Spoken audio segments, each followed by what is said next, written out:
Okay, so hi Dad. Uh, what's your role in the company? I'm Chief Marketing Officer for Asia Pacific. Okay, and what does your company do?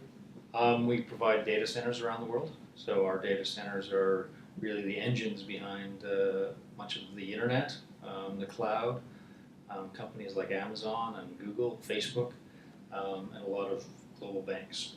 Okay, so could you tell me what methods you use for recruitment? Okay, probably three different ways that we do recruitment. The first way is just through personal networks. So if I'm looking for somebody with a specific skill set, then maybe I know someone in my own personal network, and so I'll ask around, Right. or somebody inside the office might know somebody. And in that situation, if somebody in the office knows somebody that's a good candidate, if we recruit them, we actually pay them a finder's fee. Okay. So if somebody in my team knows somebody good, they get paid $1,000 if they find somebody for us. And the reason that's good for us and good for them is that we don't have to pay a recruiter in that situation, right, to find a candidate for us. The second way is through LinkedIn searches. So it's kind of the extension of your personal network. So going into people that you know and who they know to see if there might be people out there in that wider personal network. And then the third way is using recruitment firms, so companies that are specifically set up, and we contract with them to go out and actually identify candidates for us to interview. Okay, and what are your methods of appraisal? We generally put people through 3 to 4 interviews. So the first part is we look at resumes. So at any given job, we might receive up to 20 different resumes, and we'll take a look through those resumes and evaluate those against the job description that we've created. Right. Then we'll shortlist down to maybe 4 or 5 candidates, and we'll interview those 4 or 5 candidates.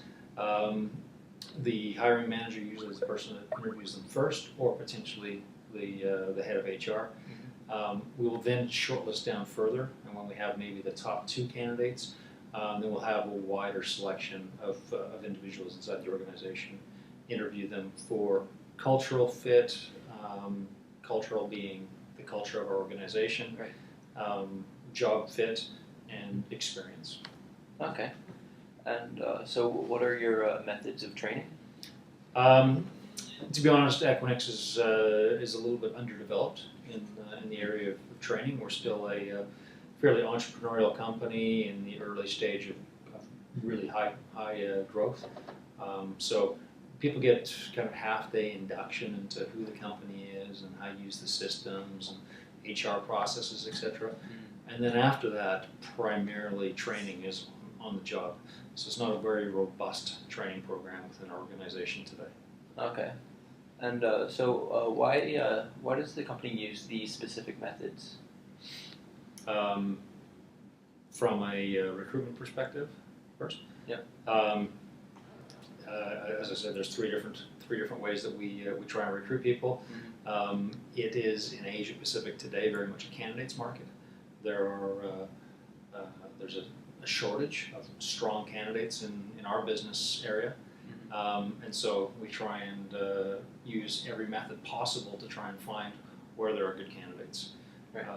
In terms of training methods, as I said, we don't have a robust training program today, but initial induction is important so that people understand the culture of the organization and how they get things done, like how they get paid and how do they use our systems, how do they find information inside the organization. Okay, well, thank you. You're welcome. Good luck. Thanks. So in this company, there are many advantages and disadvantages to the methods that they use. In recruitment, one of the advantages is through using personal networks with people in the office. There is a lot lower cost for finder's fee than through the company going into with a recruitment agency, which can cost the company up to 25% of the employee's first year salary. However, a disadvantage to this method is by using people who you have a personal relationship with, it can cause problems in the company. An example of this would be if the new employee isn't performing at an adequate level, it could cause problems between employees at a personal level. For appraisal, one of the advantages of this is by having many people in the company involved in the interviewing process, it allows for the pre-existing employees to get to know the possible candidates for positions. And with the company not having a training section, this benefits the company by not having to pay to have additional training staff for new employees. However, the disadvantage of this is it requires the company to hire employees who have already received training, and which would likely result in higher paying salaries.